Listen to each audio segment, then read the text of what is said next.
جهجه نشد زازان دا مکتب سیاسی پدک سوریا ج آلمانیا ده پرسم لسروی مجاره هجه نشد گلک بخیراتی کردستان 24 ایرو کجی دو اندامین پدک سوریا لدرکی هاتنه گرتن جبو جهه که ندیار هاتنه رواندن گرتنا اندامین و پارتیه و هوال بندین وان بشتی بتایبتی شورش سوریه اف مجاره گلک کتیا روژه همو تهمت جی آراسته جوانین شورشگرین سر به پککه و آسایش دهنه کرن آسایش را بریا خسر هون چما وان تهمتان آراسته وات کن و هیچ بلگه یک هیا دەستپێکێ دەسڵاو ڕێز بۆ وا و هەمی تەماشەوانین کوردستان 24 بێگومان ئەرگرتنی هاناکێ و تەبژ دزانش دەستپێکە شۆڕەشە سووری دە تاوەکی نها ئەرگرتنی هاناکێ بەردەوامن هەروەها گرتن کوشتن وەنداگرن سەرگۆمکردن ئەو مەسەڵا هاناکێش هێلا پێکێکێ و ئاسایشە بسەر و یاژی ئەڤرێ بەبەریە بسەر پێکێکێ تەندرە کوردستان سووریەدە بەردەوامە نەتەنێ مەبەلگە هەنە ئەم خۆوەکی شەخصجی ئەندامی سەرکردایەتیە پارتی دموکراتی کوردستانی سووریا من پێنج هەیت زندانێوادە دەرباز کردیە سێ جارەش هێلاوادا هاتمە گرتن هەروەها گەلک سەرکردن پارتی دموکراتی کوردستانی سووریا هەروەها سەرکردن ئەنجومەنە نیشتیمانی کورد ئەوەیان جارە ئەوولە ئانهاژی شایدێکی وەردە دیسەژی ئەو ڕێڤەبەریە بسەر پێکێکێوە حەز دکێ و گوتی دووەختێکی گو عالەم حەز دکێ ئارامی هەبێ هەنەک و گوتی راحتی هەبێت سەر عەردەی دیسە دەستگرتنێ کردیە و ئەو گرتنە ئاناکێ و بەردەوامەش دۆزدەی هەیڤە 12/2022 یعنی لەوێ هەیڤێدا هەڤالێ مە هەڤالێ عدنان ڕەمۆ هاتە گرتن هێلا نەوچەتر بەسپیێ هەروەها نها 27 هەیڤە 12 هەڤالێ مە بلند مەلا هاتێ گرتن ئەندامی کۆمیتا هەرێمیە هەروەها ئەندامی کۆمیتا ناوەندی مامۆستا حسێن سلێمان باوێشێرۆ ئەو ژید ئیرۆ 28 هەیڤێدا هاتنە گرتن بۆیژی ئەم دەبێژن ئەف گرتنە هەناکێ گرتنان ئەف کارێها کارێکی خراپە کارێن نەوێرەکایە کارێن گۆ ئیرۆ ڕۆژ حیساباتن سیاسینە بهتر مەبەست بێ ئەوە ژیانە سیاسی هەندرە کوردستانە سوێدە فەنا بکن وەختێکیش وەختا دەتێ بیراوە ئەو دانوستاندنین سیاسی چێبوون هەنێکی ڕەحەتی وە گوتیل هەرێمێ چێبوون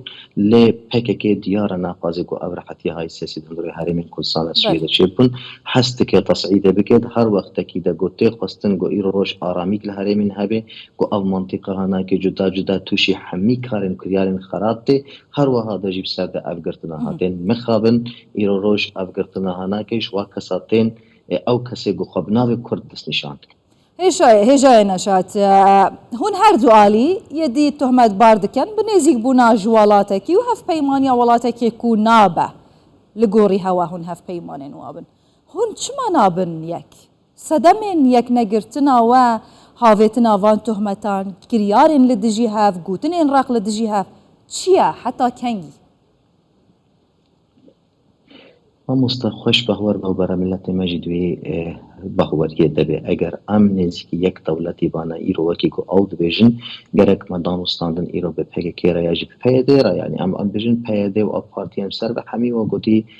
باسکن پگکی ندهندره شاکن پگکی ندهندره کردستان سویده مدرس بگفتگویا ندکر دست مدرس بگفتگویا کر بری 2 ساله شهر کسکی دیار بو مهنگاو نجی آبتن اما ام حاضر بون جیره و وقع پای پیوندی هانا که ام تبید ما اپوزیسیون دبون محض دکر گو اف دانستاندن هانا که بگی حقوناغا که گودل ملت ما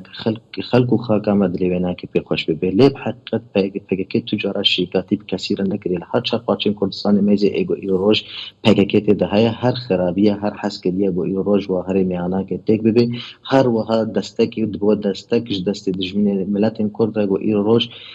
رید دیوا کسایتی هانا که گو ایریش سر هر کردستان بکه کردستان باشور ایرو بمیزنه اگر ایرو روش هبون اوید کردستان باشور ده بمیزی به چخ خرابی که های کردستان باشور هبون اوید کردستان سویده مبرک یا زریعه که ده ترکا گو ایریش هون بخو شاهدن هون باش زانن يعني ويا تركيا سوريا جيك ويا 11 ساله لسر استي وزيرين برگیری لحف نجویانا ویا خریکه ناف براوان آسایی دبه چما کرد و کرد ناف براخو آسایی ناکن اف لحف نکرنا و لسر حساب خلک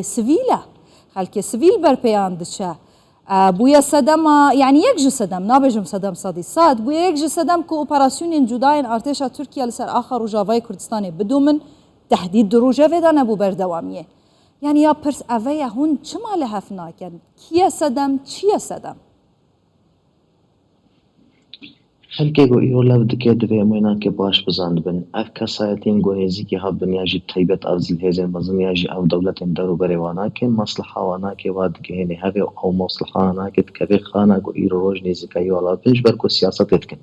اما وکی کرد مقابن ایرو ام دو طرف سیاسینا دو طرف انجام جدا جدا طرف کی جه آنها به انجمن اجتماعی و بسر انجمن اجتماعی و خود بینه بر پرس ملت کرد خود بینه بر پرس بر پرس هذا دعواز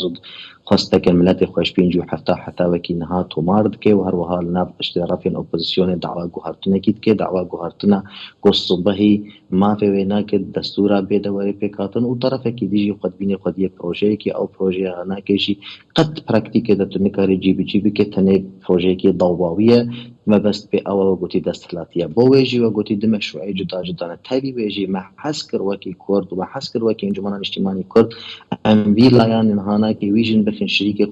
خود گراوی دا صبح اوجی بر